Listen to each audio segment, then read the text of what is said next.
You've just finished a meal. Maybe it was lunch, maybe it was dinner. You lean back in your chair, and somewhere in the back of your mind, a thought pops up.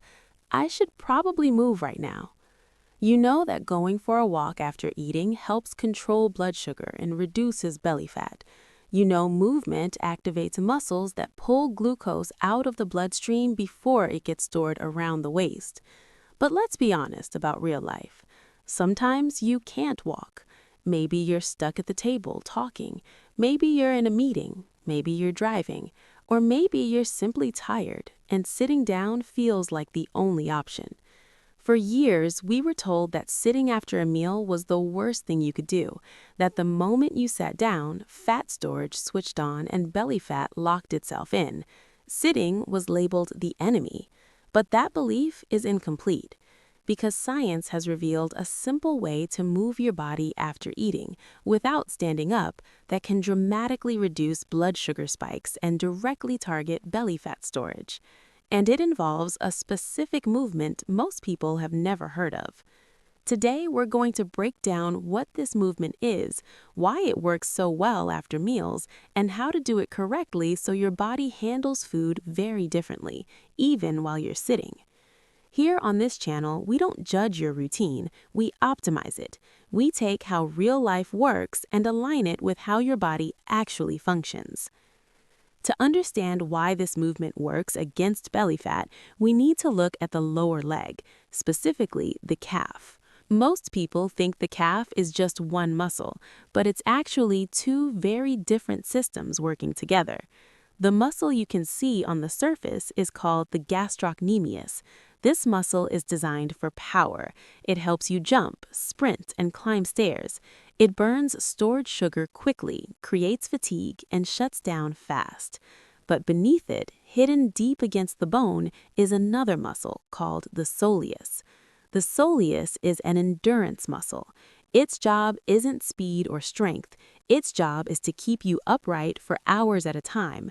Because of that, evolution designed it to work almost non-stop without getting tired. And here's where it gets interesting. Unlike most muscles, the soleus doesn't rely heavily on stored fuel. Instead, it prefers to pull energy directly from your bloodstream, glucose and circulating fats, while it works. In other words, when the soleus is active, it acts like a metabolic sponge. A landmark study led by Dr. Mark Hamilton showed that activating this muscle in a specific way significantly improved post-meal glucose control and sharply reduced insulin demand. Insulin is the hormone that tells your body to store fat, especially around the abdomen.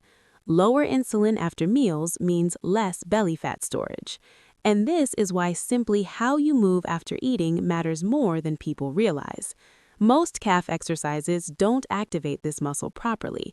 Standing calf raises mainly use the outer muscle, the power muscle, not the metabolic one.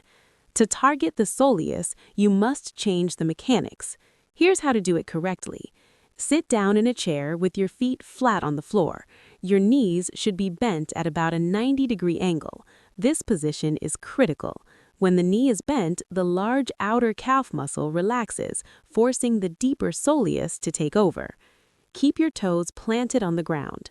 Now, gently lift your heels as high as they comfortably go.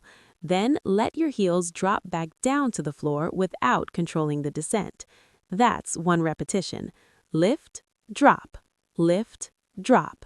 The movement should feel easy and rhythmic. If your calves start burning, you're pushing too hard. This is not a strength exercise, it's a metabolic signal. Because the soleus is extremely fatigue resistant, you can keep this movement going for long periods while eating, working, watching TV, or sitting in traffic. Now let's connect this directly to belly fat. Belly fat is driven largely by two things: high insulin and chronic stress hormones. This movement helps with both. First, insulin. By continuously pulling glucose out of the bloodstream after a meal, the soleus reduces the need for insulin to spike. Less insulin means your body is far less likely to store calories as visceral fat. Second, stress. Unlike intense exercise, this movement doesn't raise your heart rate or trigger a stress response. There's no lactic acid buildup, no fight or flight signal. You're burning energy while your nervous system stays calm. This is what makes it so powerful. There's another benefit most people don't realize. After eating, fats circulate in your blood before they're either burned or stored. The soleus activates an enzyme that helps clear these fats from circulation before they can be deposited around your organs and waistline. You're literally helping your body clean up the metabolic aftermath of a meal while sitting still. So how do you use this in daily life? If you work at a desk, this becomes your secret weapon. Use it during calls, emails, or anytime you're sitting after meals. If you're traveling, in a car or on a plane, this movement keeps your metabolism from shutting down completely. And if you can't go for a walk after dinner, doing this for 10 to 15 minutes is an excellent backup strategy. Walking is still fantastic. It engages the whole body and provides additional benefits. But this movement excels at efficiency. It turns sedentary time into metabolically active time. You're sitting, but your body is not behaving like it's resting. So remember this. After eating, sit with your knees bent, keep your toes down, lift your heels and let them drop.